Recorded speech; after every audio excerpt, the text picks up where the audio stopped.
No Alerj Entrevista de hoje, eu converso com o deputado Luiz Paulo sobre as obras do Maracanã. Bom, deputado, bem-vindo mais uma vez ao Alerj Entrevista. Recentemente aqui na Alerj foi votado um empréstimo para o governo do estado para que ele complemente os recursos que estão sendo utilizados nas obras de reforma do Maracanã. O senhor questionou esses recursos, disse que o governo não precisaria desse montante e que sobrariam recursos para outras obras nesse mesmo empréstimo. E disse que era inconstitucional. Eu queria que o senhor apontasse o porquê disso.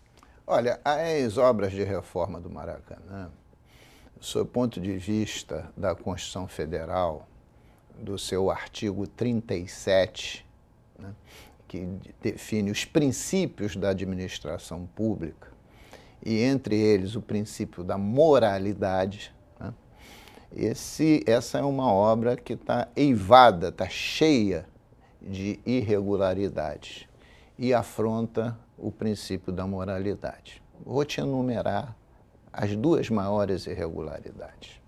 A primeira, que o Maracanã foi construído para a Copa de 1950 e depois a depois a cobertura do Maracanã, o contexto, a casca dele, foi tombada pelo patrimônio histórico e cultural da União. E por exigência da FIFA, segundo informa a EMOP,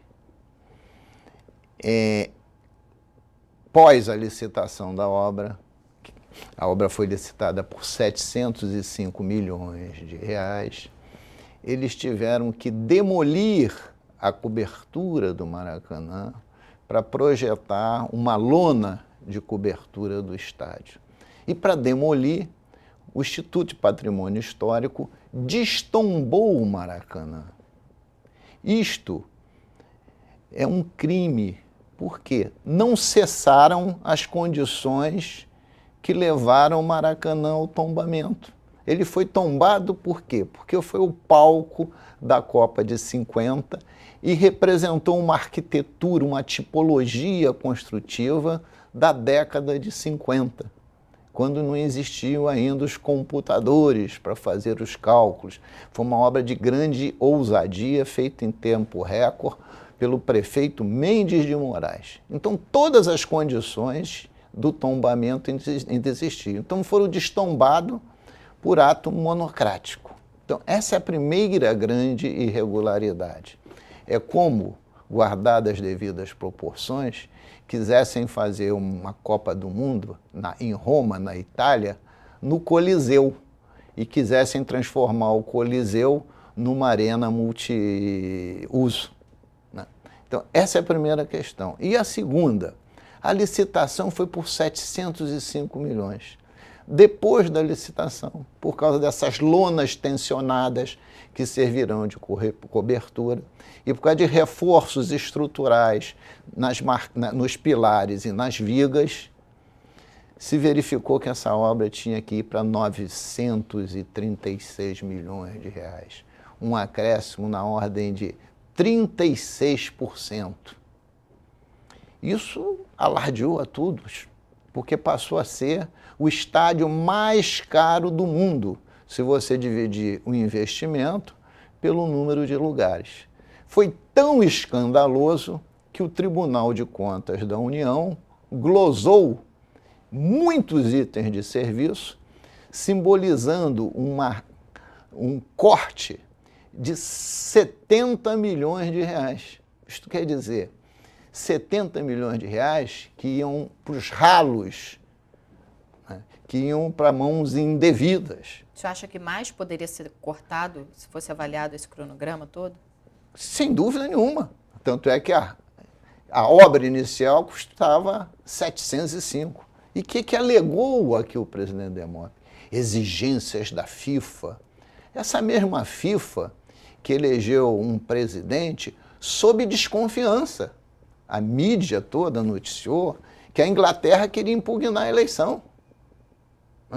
Essa mesma FIFA, que recentemente, em matéria jornalística, autoridades do governo federal afirmaram que a FIFA quer ganhar dinheiro até na carrocinha que vende cachorro-quente.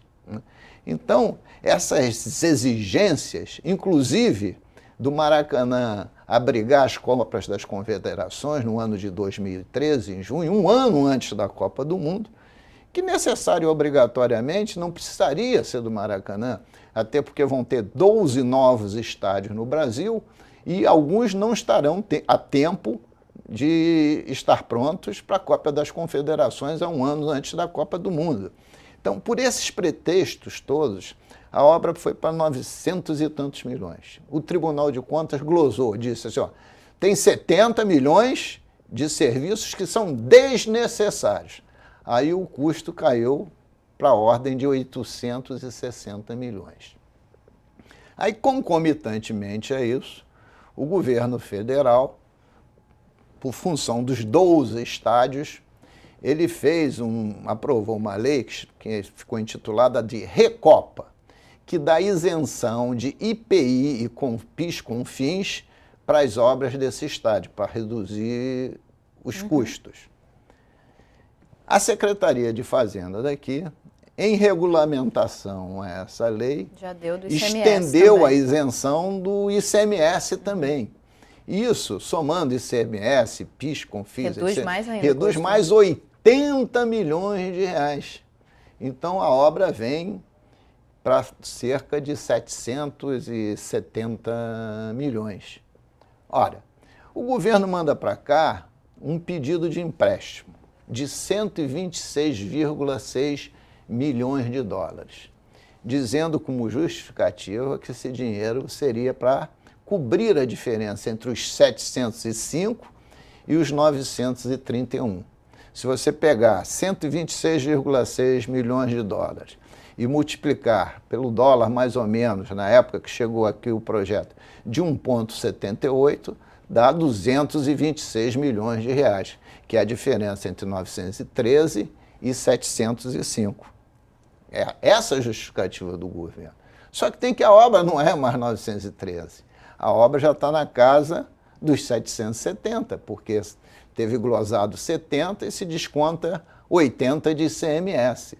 Então, 770 menos em torno de 700, na verdade, o governo precisa de quanto? Mais 70 milhões de reais, e não 226. Ora, se tem essa folga no empréstimo, os 7 municípios da região serrana foram destruídos.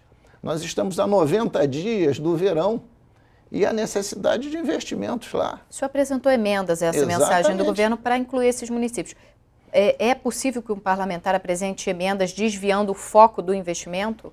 Possível é, desde que o governo acorde para o problema e queira concordar com essas emendas, né? Como também tinha emendas para a questão do saneamento básico, que é gravíssimo, na zona oeste da cidade do Rio de Janeiro, na Baixada Fluminense, que todos afirmam Ele que vão poderia ter, redividir esse dinheiro para outras áreas. Que todos afirmam que vão ter legados da Copa do Mundo, que até hoje eu não vi nenhum.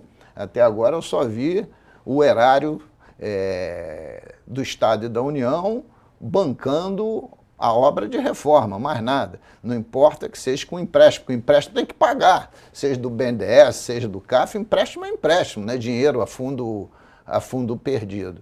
Quer dizer, então essas obras de reforma do Maracanã nasceram errada, continuam errada e vão terminar de forma erradamente. E mesmo com isso tudo, já estão atrasadas, porque seriam concluídas em dezembro de 2012 e já foram adiadas para fevereiro de 2013. E elas estão no início. Ainda é muito difícil você definir que esse cronograma será cumprido à risca, fora as seguidas greves dos operários que não estão tendo as condições de trabalho devidas. Então, parece, né, que a Copa do Mundo de 2014 só foi descoberta como a gente vai descobrir que o Natal é no dia 25 de dezembro. Aí tudo é feito no afogadilho, porque aí os controles de custos vão por água abaixo, né? Então, é por isso nós mostramos claramente que esse empréstimo era inconstitucional, porque feria o artigo 37 da Constituição, que é o princípio da moralidade, e por isso também que produzir emendas para que as pessoas tivessem ciência desses dados que muitos não tinham. Até porque o desconto do ICMS, que chega com o PIS e o CONFIS só chegou a 80 milhões, a Secretaria de Fazenda só fez publicar quando o projeto já estava até emendado. Você veja o assodamento e a justificativa com os 900 e tantos milhões, e não os 860, veio depois do TCU já ter baixado o custo da obra para 860. Agora, deputado, quando o governo alega que ele conseguiu um empréstimo porque ele já tem um grau de investimento maior, ele conseguiu um empréstimo a juros bem baixos e ele poderia utilizar os recursos que ele tem hoje em caixa para fazer outros tipos de investimentos. O senhor acha que isso é um empréstimo que vale a pena para o Estado ou não? Nenhum empréstimo vale a pena. Qualquer empréstimo, mesmo no BNDES, é TJLP mais 1,5%, 2%, a não ser as condições que não vieram, nem isso veio. Mas quando tem o TJLP, quer dizer, a correção monetária, mas imaginemos 2% de juro, você está pagando 2% de juro. E você está deixando este empréstimo para o teu sucessor. Então vale a pena para um governo que está olhando a sua ótica de 3 anos. Mas para quem está olhando os cofres públicos, endividar não vale a pena. Vale a pena você estar líquido. O melhor comprador é aquele que tem o dinheiro em caixa, né? E não aquele que sai tomando no mercado. Então, essa não é uma verdade absoluta. Isso, inclusive, no meu entendimento, não deixa de contrariar a lei de responsabilidade fiscal, né? Porque a Copa do Mundo está seguramente decidida aqui no Maracanã há mais de 3 anos atrás. Então, todo esse planejamento fiscal, projeto, etc., tinha que ter sido feito em tempo hábil. Mas essa é uma cultura brasileira que nós temos que combater, né? E eu tento aqui combater essa cultura. Bom, a gente vai fazer um pequeno intervalo, daqui a pouco a gente está de volta com a Alerj Entrevista. 1 minuto só.